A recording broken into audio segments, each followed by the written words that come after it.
3 or 4 months our first year, I guess. And then we're probably going to be closer to 6 months this year boondocking. So we don't exclusively boondock, but we do our share of it.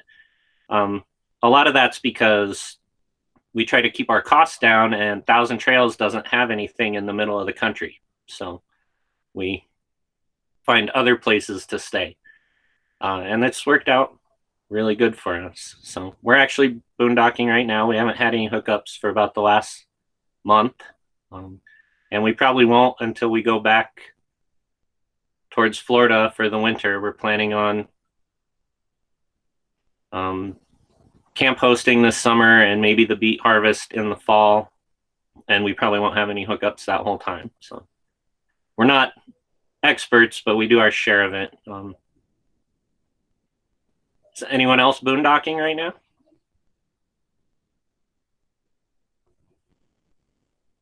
No, I can't hear anybody. Everybody's microphones are muted.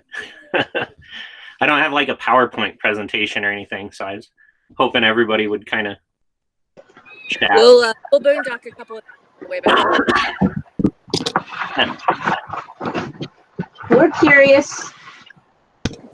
We are, what do you call it? Out docking. We're at our Sticks and Bricks right now in New Hampshire.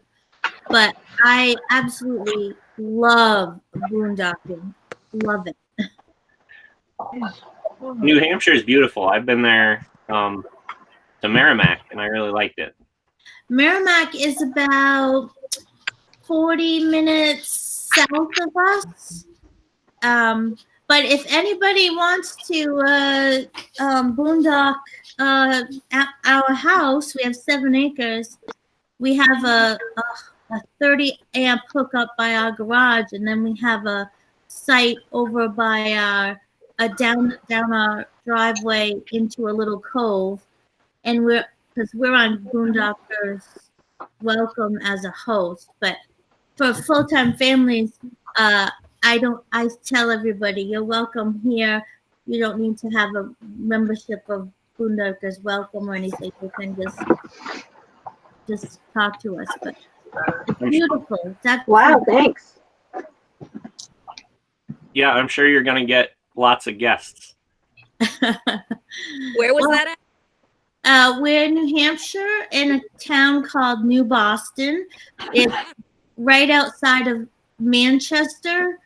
It's about 25 minutes drive to Manchester. But there's a nice river that you can it's actually very low, so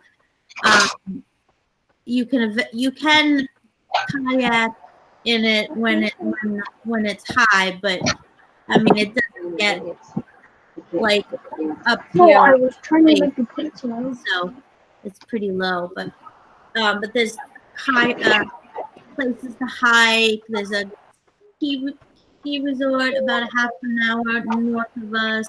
There's all kinds of stuff to do around here. Wow, that sounds really nice. Yeah. How far are you guys from Maine? Maine is about geography. It's about an hour. Like Moody Beach, Thousand Trails Moody Beach is an hour and 15 minutes from our house. Oh, wow. Okay. Yeah. We're really close. We have relatives in Waterville, but I don't know the area very well. Waterville. Oh my gosh. It's central. North, I think. Not far north, like central. I think it's about an hour north of Portland. Oh, okay. So Portland is I think about 2.5, 3 hours from here. Maine is a very big. Yeah. So besides people offering to let you stay, does anyone else have any favorite ways to find a boondocking spot? We've just used Campendium. Yeah. Campendium works really well, actually. Barbara says all stays.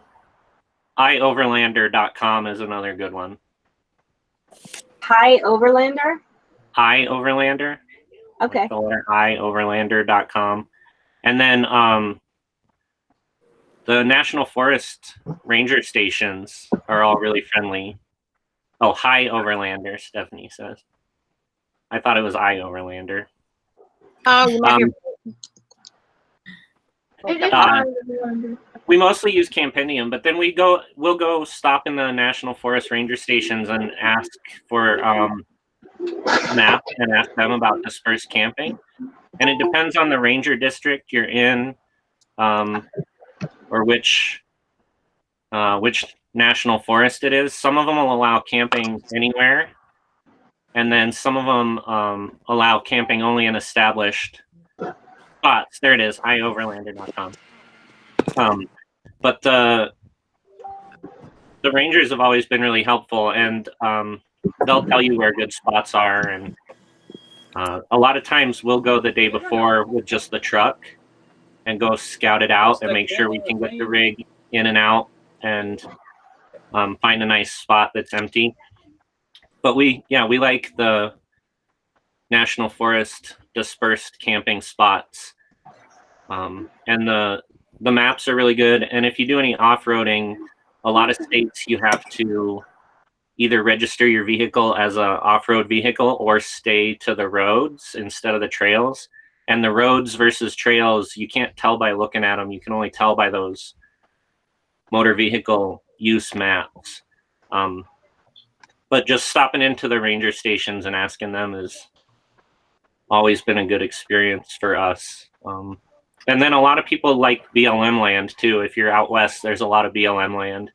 And a lot of those sites we've never stayed long-term on BLM land. We do a night or two at a time as we move around, but a lot of them are pretty well established and easy to find. We always have been able to find something close to the highway where we don't have to venture way off the highway to find a spot, and we can stay for a night or two pretty easily and then pack up and move again.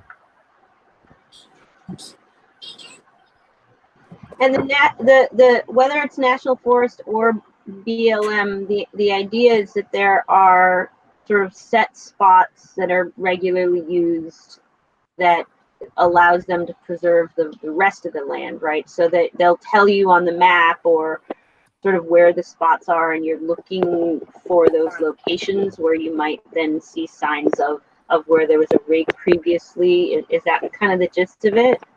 A lot of them, it depends on which ranger district you're in. Some of them only allow camping in established campsites, and you'll see it. They'll usually have like rocks stacked up to make a parking spot and a fire ring.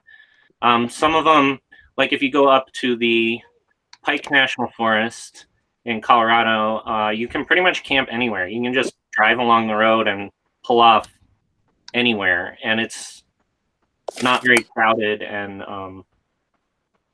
they haven't restricted it there. So it depends on where you're at. Like I said, talking to the rangers and scouting it out is the best way to do it. If you don't want to do all that, then those apps are really good, especially Campendium. Campendium works really well. They have good reviews, and they haven't steered us wrong yet. So I like Campendium because it shows, in most cases, if it's reported, cellular signal. Yeah. Or, to be able, for some of us that really need to stay connected, I like to at least know, am I going to be completely out, or which service would be better for me? Yeah, I used to work full-time remote, and Michelle still does remote work, so cell signal's important, and Campendium does have pretty good reviews for that. I know a lot of people need that while they're out there camping. Then if you're just looking sort of on your own, going through forest or BLM, do you just use sort of like Verizon or Sprint coverage and then just go out in your truck and check and see what you got? Or are there other sources that you recommend for checking coverage? Yeah, so we probably are less internet dependent than some people. We don't have all the fancy cell boosters and stuff, but we do have a couple different options. We have T-Mobile phones, and T-Mobile, we have an unlimited plan with them, and they've been really great, and they have really good coverage as long as you're close to a city or a highway. We've found that once you get off of the major highways or a little more remote, that the T-Mobile coverage drops off a little faster than Verizon. And then we have a Verizon unlimited jetpack. And so we have two different carriers that we can get a signal from. And we just, with the Verizon jetpack, we just use a MIMO antenna that we put in the window of the rig. And between the two, we've been able to do pretty good. Verizon has a little broader coverage, but I think T-Mobile has a little better reliability and higher speeds when they have coverage, has been our experience. I know some people have other carriers too. I used to have a AT&T phone provided by work at my last company. I didn't find that it was really, that it added anything between the other two. But like I said, you can get tall antennas that stick way up and directional antennas and signal boosters and all that. We haven't really found the need to invest into that technology. It has maybe a couple times kept us a little closer to town and not as remote as some other people boondock, but it's let us get far enough out to where we can find free spots and still have decent signal. Does anyone else have anything they really love that works really well for them for cell signal?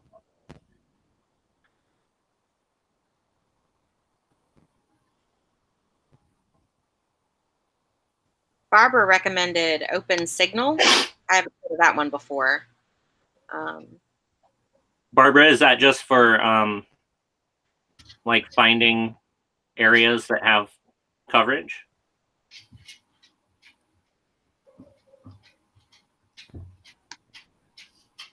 She's probably muted. That's okay. So I guess once you find a spot and you are happy with a spot where you're going to be allowed to stay and you have a cell signal and everything else you need, the big, oh, she can't figure out how to unmute. Oh, I'll do it for her. The next big things are water and sewer and electric, right? So a lot of people are nervous or think, oh, I can't boondock, or we've never tried it. And there's some fear about getting started and not having hookups. So if anyone feels like, I don't know what to do, or I don't know how long we can go, or it's really hard, what I would tell you is just go in the campground, just go unhook your rig and see how it goes. And I guarantee you can do a night or 2 nights or 3 nights without really any problem. And if you run into a problem, you can just go turn the breaker back on or turn the water back on, and you don't have to worry about it. So that's, people say, oh, I'm scared, I don't think we can do it. We don't have all the stuff. A lot of people think you need a lot of stuff, but you really don't.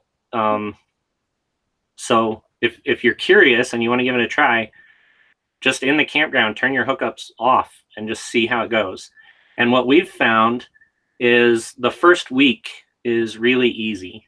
And when we started full timing, we moved a lot. We moved pretty much every week.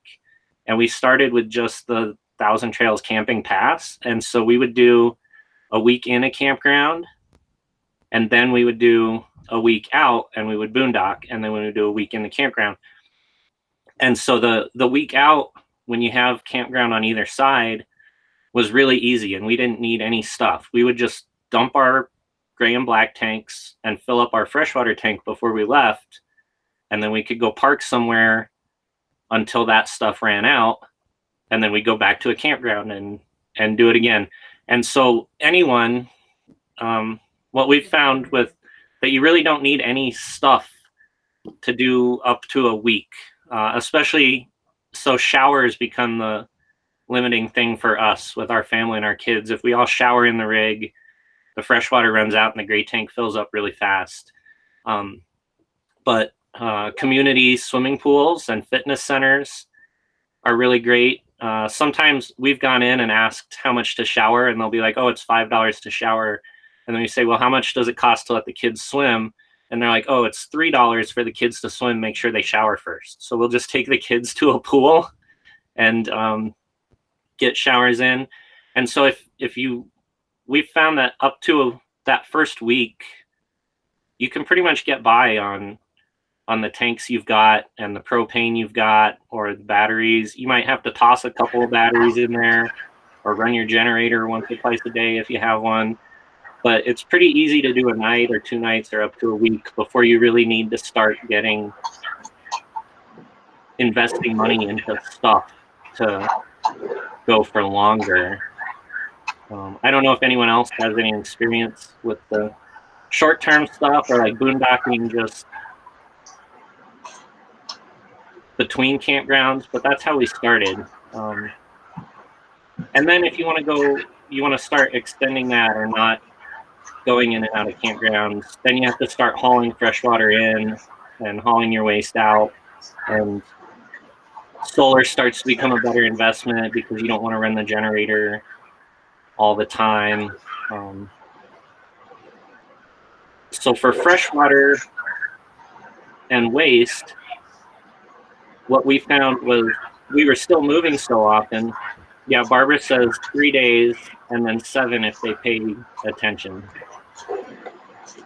So when we started going longer than our week out, or 1 week in between campgrounds, conservation we found was a better use of our resources than buying more stuff. We're investing into stuff. And if, like I said, if we found somewhere else to shower, if we were careful about our electric, we could really extend our time out there just through conservation. And we'd like to try to minimize our consumption anyway. We just feel better if we're not constantly consuming things and creating waste. And boondocking, when you have to haul your water in and your waste out, it really made us aware of our consumption and how much waste. And so conservation we found was the best thing for us to extend it. And then to go even longer. So for freshwater, right now what we're doing is we have a 50-gallon barrel and a pump. And we just fill it up in the back of our truck and then bring it to the camper and pump it into the camper. And for waste, we have one of those Blue Boy, like a tote you can drain it into, and then we haul that to a dump station and dump it. Barbara says she's looking at a bladder. I know Doug Setzer has a huge bladder that rolls up really small, and then he uses a pump to pump into the bladder. So he was pumping out lots of people's tanks. Our little blue tote, but it's not little. I think it's 45 gallons. It's the big blue tote, but it fits crossways in the bed of my truck right behind the hitch with the tailgate shut. So it just sets in there and it's pretty easy. And then for electric, we have a small generator, one of those inverter ones that's quiet. We started with a big construction generator that was super loud and obnoxious. So once it broke, we didn't fix it. We got an inverter generator. And batteries. Do we use a Macerator pump? Barbara asked. No, we don't.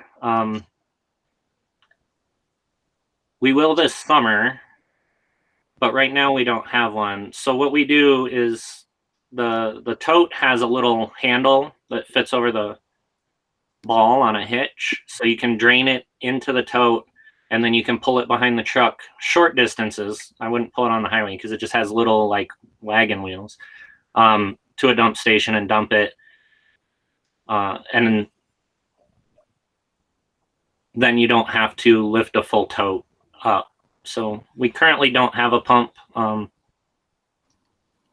Right now we're going a little further to dump it, but my brother has a tractor. So I just use the tractor to put it in the back of the truck. And that's why I haven't had to buy a pump yet, but this summer we will.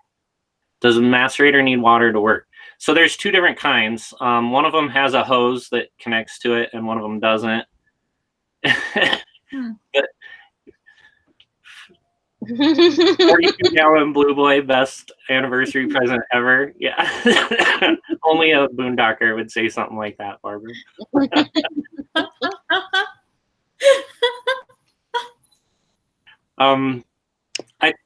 So the macerator pumps, you hook a freshwater hose to it, and then there's two different kinds. One actually uses like a jet of water to break things up, and the other one just uses the water to help keep things flowing. So you got to read the whatever pump you get, you got to read the instructions for it and see if you need water or not. Probably if you're exclusively boondocking, you don't want the one that uses water, because I think they use a lot of water. Mm-hmm. The ones that use the water jet to break everything up and force it through. But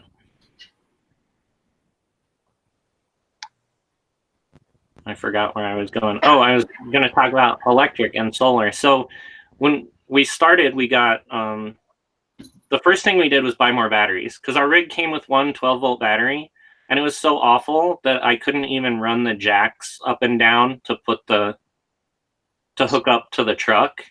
The battery would be completely dead before we even got hooked up. And so we had to like have hookups and then unplug from the pole once we got hooked up.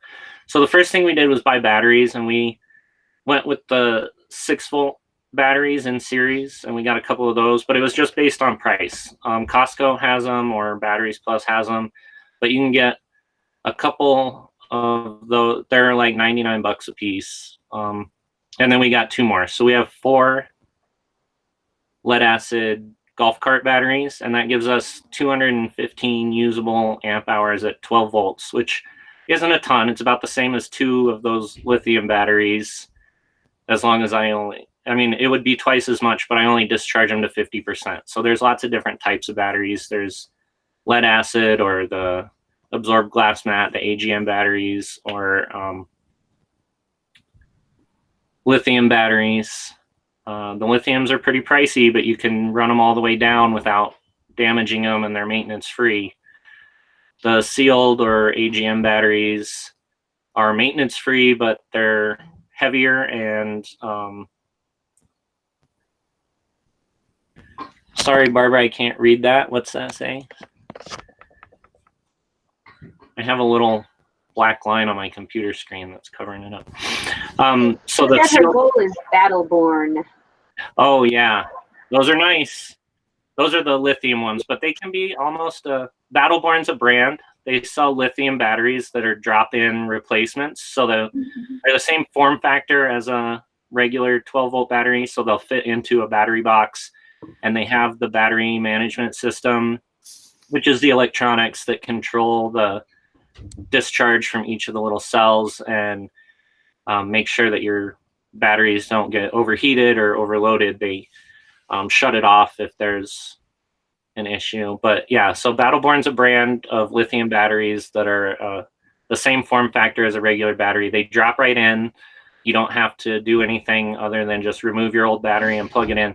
But they can be, and they're lighter weight. So I think a Battleborn weighs like 30 pounds maybe. Yeah, there's the link to it. Whereas my flooded lead acid batteries are closer to 60 pounds a piece. So it's about half the weight, which is really good if you're worried about weight in your rig. The price difference is pretty significant though. But if you can afford it, lithium's great. If not, don't shy away from the flooded lead acid batteries. The maintenance is pretty low. You just check the water and add a little bit of water like once a month. And that's what we went with, just based on price. So our whole setup, batteries and solar and inverter and everything, I think we're only $1,500 into it. And we have a small setup compared to some people. I'm definitely not running my air conditioner or anything off of it, but it allows us to not run the generator as long as we practice a little conservation and have a nice sunny day. And then when the weather turns bad, we run the generator. The furnace fan is actually a pretty big draw. So if it's cloudy and cold and we're running the furnace, we run the generator a lot more. If it's a nice sunny day, we don't necessarily have to. So we only have 520 watts of solar panels right now. I'm going to add another 200, but you can get, well, anyway, I was getting off track. We started with batteries because our one battery was so bad we couldn't even hook up. And that allowed us to extend our time. And then we needed a way to recharge them. So we got a generator, and we just got one of those quiet inverter generators. It doesn't have a whole lot of, I think it's 2,000 watts. So it's not a very big one. We can't run the air conditioner even off that generator, but it does recharge the batteries, and it recharges them quietly. And it was only a few $100s. And then the next thing we wanted to do was run the generator less. So that's when we started looking at solar. And the reason our system was so affordable is because we did it over time in pieces and bought used. So I got a pair of solar panels used for $100, and that got me a couple hundred watts of solar. And then I got a 1,500 watt inverter used from a Fulltime family for $100. And so basically for $200, well, we'll call it $3 by the time I bought the cables and the brackets and everything else, we had a couple hundred watts of solar, and we're putting some juice back into the batteries without running the generator. And then I upgraded the controller and got a 40 amp MPPT, which is maximum power point tracking controller. Before that, we just had a PWM, which is pulse width modulation. So the difference is the cheap controllers, once the solar panel voltage exceeds the battery voltage, it allows it to start charging, and it just cuts it off when it doesn't, so you don't get any reverse polarity or discharge through the panels. The MPPT will actually control the voltage and current, and it's more efficient. If you have a really small system, your money might be better spent on more panels and a less efficient controller. Once you start getting over, I think it's about 600 watts, it makes more sense to go for the better, more efficient controller instead of just adding more and more panels, because you can get a little more out of it when the sun is low or it's a little bit cloudy. So I started with the batteries and then a couple panels. Then the next thing I did was upgraded the controller. And then I've just been adding panels a little bit at a time as I have money. So we also, once we upgraded the controller, we switched from having our panels wired in parallel. I at 12 volts to now I have them wired in series parallel on the roof, and the panels are 24 volts basically, and the controller adjusts the voltage to whatever's most efficient to charge the batteries with. So that's kind of been our journey with water and sewer and solar and everything. Like I said, we still find that conservation is the best tool for us to get out there, but the other stuff helps, but you don't need it. So if just in the campground, turn your hookups off and give it a shot and find out what you do need, because it can be done cheap and easy. Does anyone have any questions? Everyone else is quiet. This is just the Nate Brown show. I don't usually like to talk. I have a question. Yeah. It's a very newbie question. Right now, we're finding that dishes are really the thing that is using the most water. We're not big like shower people, so we can like get grimy. But the dishes, we just don't know how to do them without using a lot of water. Like we have 2 gray tanks, one for our shower and bathroom, and one for our dishes. So that might be part of it. But it's how many gallons is our front gray? It's like 40 to 50, and we're through it in like a few days. Are there secrets to dishes besides paper plates, which we don't really want to do too much of? Yeah, we do use paper plates sometimes. We try not to because I don't like single-use stuff. So we do things like each kid has their own cup with their name on it, and then they just reuse the same cup, so that instead of getting a new cup every time we get a drink. And then what we've found is if we put fill the sink halfway and not let the water run, because in the house we got pretty lazy, and our kids will wash the dishes and they'll just turn the water on and let it run the whole time. So we just try to scrape the food out into the trash can and use a small amount of water in the sink to wash them. And then but besides that, I don't have any other really good tricks. Dishes does end up using a lot of water for us too, because when we're boondocking, like I said, we'll try to go shower other places. Right now we're just hauling water in, so I just fill up the 50-gallon barrel and haul water every couple days, every other day or third day, depending. But when we don't have that luxury, when water is further away, yeah, it's just conservation. And we have resorted to paper plates before. So Stacy had a question. We have meds that have to be refrigerated.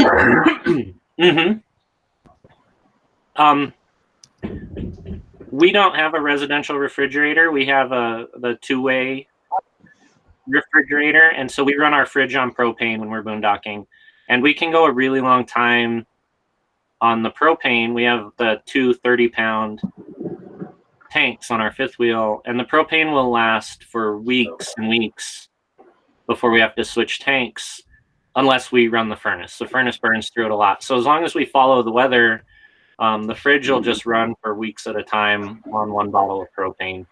I know a lot of people like the residential refrigerators, and they have a lot more space, and they don't use too much electricity, but it all adds up. So if you're gonna go hog wild with the solar and put 1,200 watts of solar on your roof and 8 lithium batteries and run your residential fridge and everything, that's great. But if you want to, are you still asked to cook? What? Are you still using your propane to cook? Yep, we cook with propane. We use our RV oven every day. I baked cornbread in it. It works great. We cook on the stove. Propane. Yeah, like I said, as long as we're not running the furnace too much, the propane lasts a really long time. In the summer, we go weeks between switching bottles, and we cook and we use it for the fridge and we use it for the water heater. So when we don't have hookups, yeah, anything that can run off propane, we do. Perfect.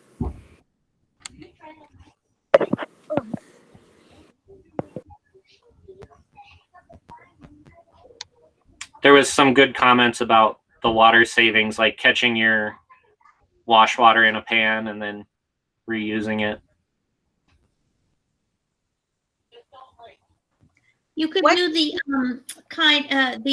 this like do the out like when you're tent camping and you bring a dish pan outside and just do it out outside on a table or something, and just discard it in the bushes or something if you're in a place that you can do that. Make sure that though, if you're going to discharge stuff in the, like in the woods or something, that you use dish soap that's biodegradable stuff, not like doesn't have chemicals and stuff in it. Mm-hmm. Yeah, and some people will actually let their gray water trickle on the ground. We don't do that when we're on BLM land or National Forest land. We just haul it somewhere else and dump it because of that, the soap and the stuff in the water. Yeah. I know some people do, but yeah, if it's clean water, it's probably okay, depending on what the rules are. But that definitely helps keep your tanks from filling up. You still will run out of fresh water at some point. But yeah, Well, conservation. do you guys have any of these what are they called? They're like water jugs for potable water, but ours are collapsible, and they're like 5 gallons each. We have four of them. So what we do is it's really pretty easy to find places to get the water. Kitty, stop. So we would take them with us in the truck and fill them and bring them back and fill our fresh tank with them. So we found that we went like, let's see, I think we went about week and a half. I think we went about 10 days without having to dump our tanks. We did our dishes and stuff in the rig. We didn't dump anything out, but just bringing those portable jugs and refilling our fresh tank. I think we went about 9 or 10 days before we had to dump. So that was a lot more than I expected. We do have some of those water jugs, like a couple 5-gallon jugs. We used to use them a lot because Michelle doesn't like the taste of the water from the freshwater tank in the RV. She thinks it tastes funny and plasticky.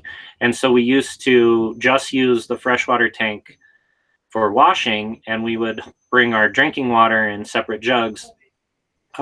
We don't use them as much anymore because we got a Berkey filter. So now we just fill the Berkey from the freshwater tank, and that water is better. But we do still have them. When we were in Moab, they were a lifesaver because there was only one gas station that had like a dump station and a fill station, and they always had a line. And so instead we would just take those 5-gallon jugs, and there was lots of places where you could fill a small jug. There's like a camping equipment store that had clean filtered water. And so we would fill those up and haul it back 5 gallons at a time instead of moving the rig or filling the tank or hauling big amounts of water. So that is one way to do it. Yeah. And then for a long time we did that. We carried our drinking water separate and didn't drink from the freshwater tank, which gave us a little more capacity and made it last longer too. Are those the collapsible ones that you're talking about? Ours aren't actually collapsible. Ours are just cheap blue plastic 5-gallon water jugs that we got from, I think we got it. I can't even remember the name of the store. It's just like yeah, they're really cheap. You can get the collapsible ones or the I think the blue hard plastic ones at Walmart, really cheap. Mm-hmm. That's what we have.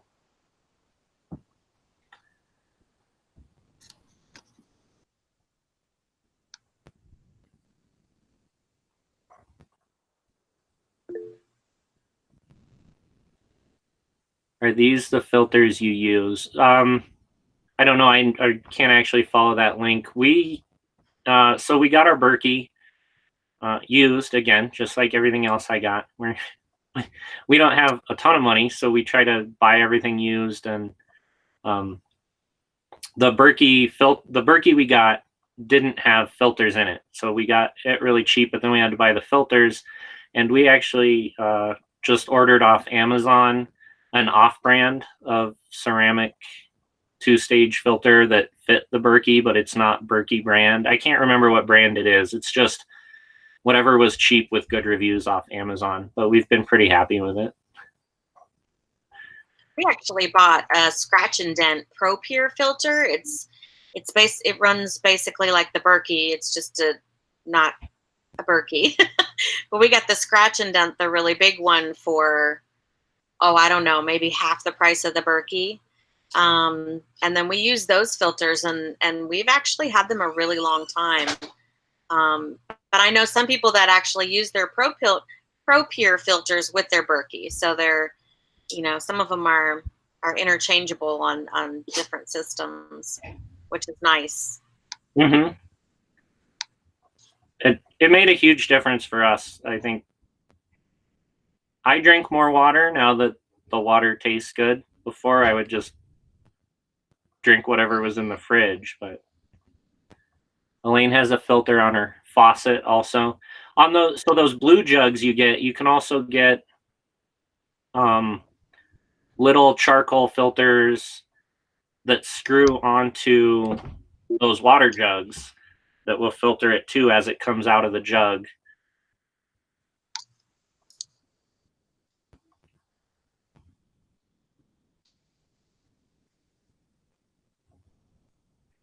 What other tips? Is that? Oh, sorry. Hi, it's okay. This is Nikki. Is that something we can just get on Amazon? I've never seen that before. The filters that screw onto the water jugs? Yeah. Yeah, I think I'll Google it. I think I got them at Walmart. I'll look on Amazon.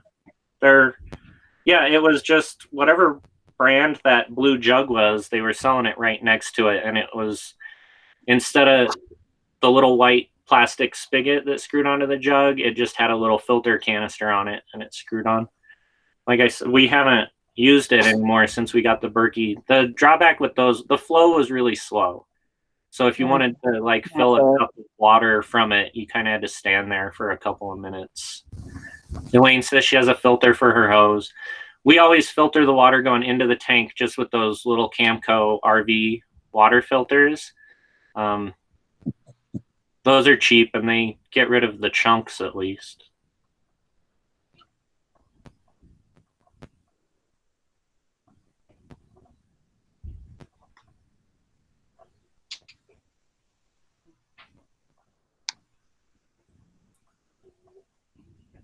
Does anyone else have any boondocking questions or tips or anything? Any more on solar or batteries or anything? When you go and fill up the fresh water if you're using your 5-gallon bucket to go get fresh water for your tank, is there a special pump that you use to get it into your tank on the rig? So when we would haul water in the 5-gallon jugs, we would just put it on the countertop and use it out of the jug. We didn't ever transfer it to the tank. You could, I guess, pump it in. A lot of rigs have 2 separate fills. There's a gravity fill and then the city water fill where you can just dump it in and fill the tank. Ours doesn't have that. Ours only has the city water connection with the little valve where you switch from fill to normal. Oh, okay. Okay. That makes sense. So we would just use it from the jug and just fill the tank when we had a hose. And now we do have a pump. It's a blue 50-gallon barrel, and we just have a cheap submersible pump that we set in the barrel and pump it into the rig. And that's what we do now when I haul 50 gallons at a time. It's like Harbor Freight, super cheap. Oh, yeah, that's what I meant. Yeah, the big one. Excuse me. But we didn't get that until really recently because we would either move the rig once a week, and we would just fill and dump as we moved. And we can go a week. Like I said, we could go a week pretty easy without investing a lot of money into our setup. But now that we're going to be spending, 7 months straight without hookups, it's become a better investment. And so we've started picking that stuff up. I've kind of been picking it up as we go. And like I said, if you just keep your eyes out, like the best way to do it is just go give it a try. And you'll find out, you'll be like, oh, okay, I ran out of water first. I need a water solution. And then you can look around and find something cheap or used and give it a shot. For us, actually, we're really close to the weight limit on our rig, and we don't have that much space, especially in the bed of the truck, because we have a short bed. So we try to also just not have junk. So we give it a shot, and then whatever fails, then we look for a solution for that. But that's kind of been our journey, and we've ended up with figuring out that we don't need everything, and the stuff we do need, we've been able to make it work without buying, the fancy setup stuff. Yeah, so you guys are in a unique situation this summer, spring and summer, where you're boondocking and we're camping, right? Like, yeah. Doing both. Right now we're boondocking on my brother's property. He's got a 320-acre ranch where he has yak. So we're in a big field with windmills and yak. But we have a tractor available to us. So I can pick up the Blue Boy and put it in the bed of the truck with a tractor. So I don't need a pump. I can drain into it while it's on the ground, and then I can lift it up and drain it out of the bed of the truck. So it depends on what you have available too. And then all summer we'll be up in the Colorado Rockies with no hookups, but we will have a macerator pump that we can pump into a National Forest campground vault toilet. So we won't need to go anywhere to dump. We'll have to rely on our solar and fill our water tank, but even though we won't have a sewer connection, we won't have to worry about it. So, yeah, it depends on what you have available, like where you're boondocking. If you totally want to be on your own and carry all that stuff with you, it takes up a lot of space and money. But we try to use what's available before we add more stuff to our rig. Right, because weight is a huge deal. Yeah. We totally underestimated how huge of a deal weight was when we started. And when we launched, actually, we had been planning on it, and we sold a lot of our stuff. But when the house closed, we had like 3 days, and it was real. We were like, okay, the house is closing in 3 days. We have to have all our stuff out. And we hadn't sold everything quite yet, or gotten rid of enough. And it got to the point where it was like, okay, we're just going to park our rig in front of our house, and everything that's left in the house is now going in the rig. And so when we launched, the first 3 nights, the rig was so crowded with boxes and junk that we didn't even sleep in it. We drove from motel to motel and parked in their parking lot and slept in a motel because our bed was piled high with boxes. And we got to my in-laws, and it kind of like barfed out all over the lawn. And we went through it, and we got rid of a bunch more stuff, and we left a couple things with them. But by the time we finally weighed it, we were still overweight. And so we've gone through a couple purges, but we call it the Great Purge of 2018, where we basically took every single item, and we're like, if we haven't used this in the last month, it's gone. And we got rid of stuff. And we were so aggressive in purging that now we've repurchased a couple of those things, but we did get underweight, but it was hard, and we're still right at the limit, and we really wish we had bought a rig with a higher cargo capacity and probably a dually, but that would make things easier for us. I'm a little less worried about it than I used to be because, you know, we've been where we're at for a long time and it's working really well and it's okay, but we spent all of our energy worrying about the tow capacity, and I didn't even know cargo capacity of the actual rig was a thing until we weighed and then did the math, and we were like, oh, we can only have this much stuff. So it wasn't the tow vehicle that messed us up, it was our actual trailer that we bought. So live and learn. Yeah, for us it was both. The truck and the trailer are pretty well matched as far as capacities go, but they're not necessarily really well matched to the amount of junk we own. So I mean, even after 3 years on the road, we're still in a purge mode.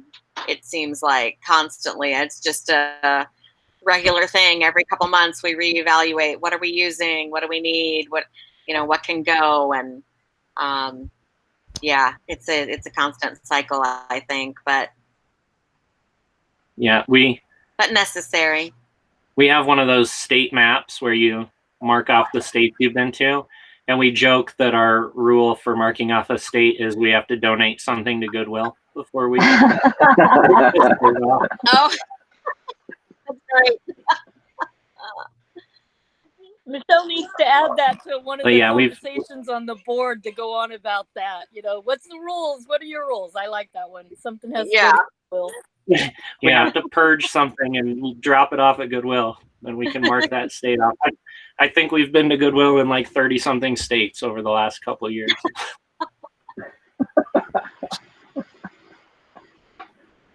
But we have found that you don't really need that much, even for boondocking. Just be a little conservative and give it a shot and find out what works for you. But it's really not that hard. The solar is the hardest part because it gets a little more technical, and people have a lot of questions about that usually.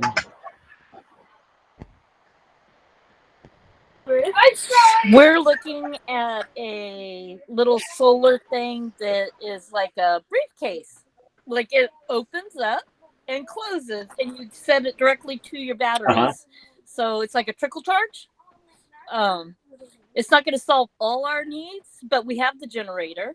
And so with the batteries, kept up, we should be in pretty good shape to go, because we can go 3 days, no problem with the batteries.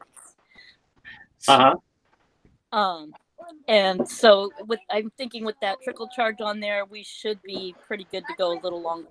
Yeah, we actually have one of those too, and I still use it, even though I've upgraded the charge controller and put panels on the roof. We actually still use the briefcase one because depending on where you park, if you're in the shade, your solar panels don't do as much if you're parked in a really treed spot. So what we'll do is we'll take that one panel, and you can set it up on the ground and you can move it away from the rig, and you can point it right at the sun. And actually what I'll do is I'll set it up at night pointing southeast, so as soon as the sun comes up, it's propped up at an angle out away from the trees, and you start getting a little bit from the sun first thing in the morning. And then during the middle of the day, all the stuff on the roof is doing its best. And at some point I'll go out there and I'll move it and point it sort of southwest and catch the afternoon and evening sun. So that's a great way to start. It's exactly what we did. We started with the one panel that folds up on the ground, and it does really good because you can make sure it's out of the shade and in the sun, and you can move it throughout the day to kind of track the sun. But then I kept it as we upgraded the controller and the panels on the roof, because depending on where you park, sometimes, like I said, if we like to park in nice treed, shady spots and the stuff on the roof doesn't work real good, but this one you can still move around. So, yeah, it's an awesome way to start, and it's worth holding on to. Do you have an inverter, or do you just do without the AC plugs? No, we have an inverter. I got it used from another Fulltime family. It's only 1,500 watts, so we don't have one of the big 3,000 watt inverters with Bluetooth capability. We do have a 1,500 watt inverter, and it works really great. The microwave maxes it out, so we don't use the microwave. We just use the stove. Michelle's hairdryer actually will trip it if she puts her hairdryer on high, so she suffers a little bit without drying her hair. But it runs our computers. It lets us plug in all our chargers. It lets us watch TV, everything else. It's really great. And actually, we didn't, I didn't wire it in. So what we do is when we don't have hookups, I just use an extension cord and adapter and plug it right into the shore power connection. So it powers the whole rig without any difficult wiring or transfer switches. And when we upgrade rigs, I'm just going to take it with me. So. Oh, yeah. That was going to be my Good idea. question, because we were debating between that and one of those power station solar generator things that you can just plug right. You can like plug your solar right into that or your generator. But I know inverters are the right way to do it. We're just sort of intimidated by how the plugging it in thing. So. Yeah, so I just plug my shore power into my inverter when I'm. So obviously it doesn't work when you're going down the road, but it doesn't matter. Right. And when we have hookups, I just don't use it at all, which doesn't matter to me. And then when we use the inverter, I just plug the shore power cable right into the inverter. You have to be careful, because if you leave your converter on and you plug your shore power into your inverter, you basically short circuit your whole system, and the draw will be huge and you'll trip the inverter. So I just flip the breaker for the converter off and then plug it in. So it's more manual, but there's basically no wiring. It cost me nothing to install it. I just screwed it to the wall and in the basement storage. And now when we do change rigs, because we have a 17-year-old who's going to graduate and move out, and then our 7-year-old will stay with us, but we'll downsize, and we'll probably change from the giant fifth wheel down to a smaller motorhome in a couple of years, not right away, but I'll take all my solar stuff with me, and this will make it easy to do that.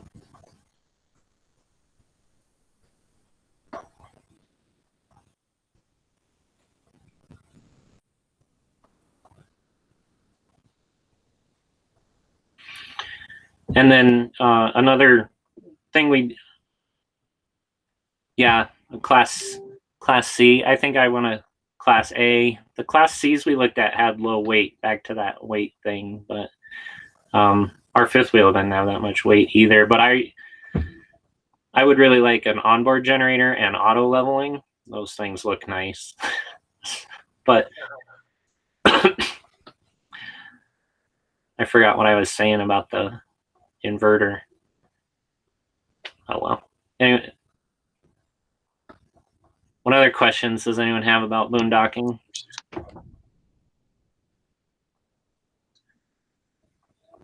Oh yeah. You're welcome, Elaine. Thanks for coming. Thanks for sharing a cup of coffee with me bright and early this morning. Yes, thanks so much, Nate. We appreciate it. Yeah. It's fun to have. Yeah, this is great. It's fun to have some community and rally activities and stuff while we're out here social distancing ourselves. Yeah, You learn and so much faster when you have other people to bounce things off of. So this is great. Thanks to you and everybody. Yeah. I'm a really slow learner. I usually learn by messing stuff up. So if you're one of those people that can learn from other people's mistakes, I think we all resemble that. Yeah. Yeah, even when you've done it before, you always can pick up something from someone else. It's like, I mean, everybody has their little tricks that they've learned, and you might see something that makes like so much less effort to get something done, Mm-hmm. So it's great to share. Thank you for sharing with us. Yeah. Yeah. And Nate, what is your you got the voltage, right? No. What is your rig rated at? It's a Keystone, Montana, and I think we're like 2,300 pound cargo capacity or something.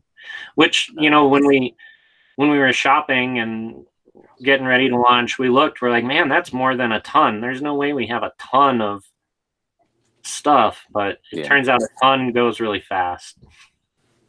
Yeah, we've got a voltage toy hauler, and I think we're rated right around 3,000 pounds cargo. Mm-hmm.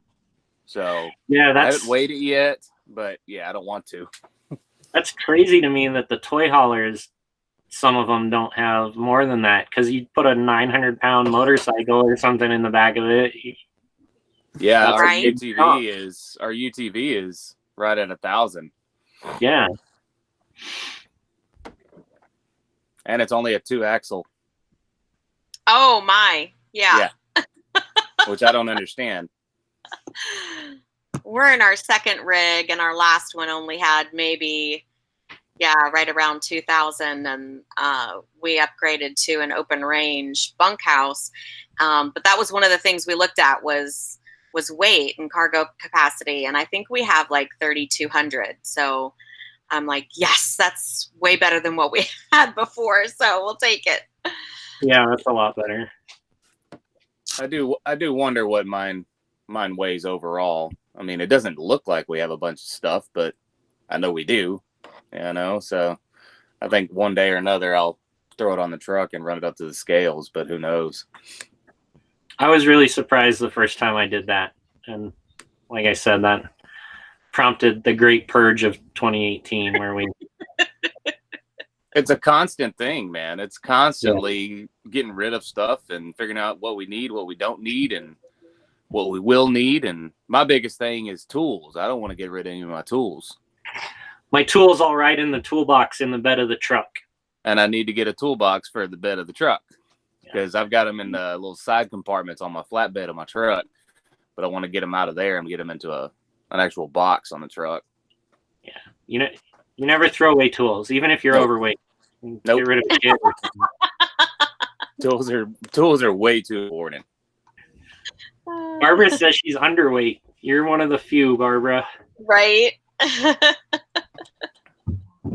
I had no idea. When we bought ours, we bought used. We only were looking at the weight of the trailer with the truck and the layout. We did a particular layout, and we didn't have a clue about all the rest of it. Uh-huh. But we didn't have any real problems. I mean, we ended up with let's see, we had 4 blowouts, but we had a bad axle on the back, so we had to replace that, and then the tires needed to be replaced. So, but we learned all that our first few months. You really realize how heavy it is too if you get stuck. I got got the trailer stuck in some snow recently in a little snow drift, and had 2 trucks and couldn't move it at all. You really realize how heavy it is, because it rolls pretty easily, on a nice smooth road behind your truck. But if you go off road to go find your favorite boondocking spot, you gotta be a little more careful that you don't get it stuck in the mud or the sand or hopefully never again the snow. Part of the reason we moved into a fifth wheel and left Fargo was because we were sick of snow and cold. Winners, yeah. And you went to Colorado. Right. Well, yeah.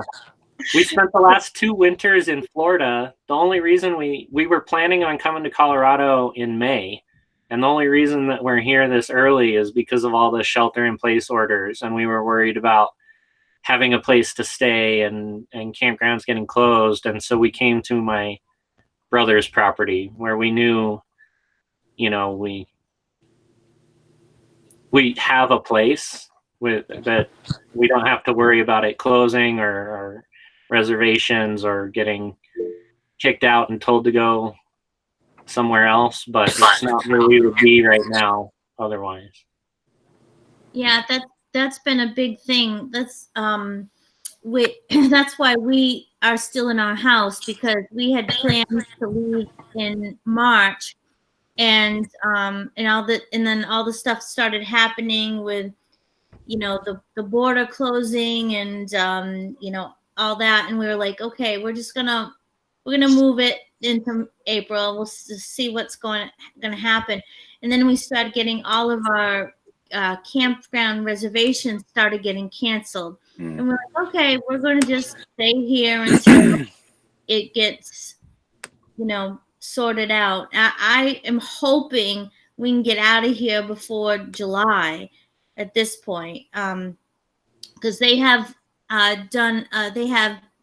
they moved our stay at home in this state. I think it's the May 4th now. Yeah. Our campground job was supposed to start May 11th, and it's been pushed back to June 1st. Yeah. Hopefully it still starts in June. Hey, Ryan, you guys were going to go work camp this summer, right? Yeah, we're going to be not too far from Nate and his wife. I think we're going to be just south of Vail. So yeah, I have to figure out the rest of the school year. I'm teaching right now online, doing my school for my kids, my district I work for. But we told the guy that we weren't going to be there until first part of June or something like that. And so we're okay right now as far as our date getting there, because it's still open at this point. I'm hoping it stays open, but we're going to be out there in Colorado too. First week or so, first or second week of June. Nice. Okay. Cool. Well, Boondocking for the first time ever. Speaking of school, I gotta go be a teacher to my kiddos. They've wandered off. So appreciate it, you guys. Yeah. Really. So if anyone else Thanks has so any much. other questions, you can just send me a message on Messenger or whatever, and I'll help wherever I can. I've kind of, like I said, I'm not the expert. There's some people out there who boondock exclusively for years at a time, and that's not me, but I've been through it all for a little while now. But I've done a lot of research and stuff on all the different stuff, and the solar especially. So if you have any more technical questions or anything, or just didn't want to ask in front of the group, just shoot me a message. So I like to chat about stuff, especially when I'm sitting around being bored right now. Well, thank you, Nate. We really appreciate you coming on this morning, and we'll post the video in the Facebook group as well. So if you have questions, you can always comment there too. So Sounds good. all right. Thanks, Bye, everyone. Bye.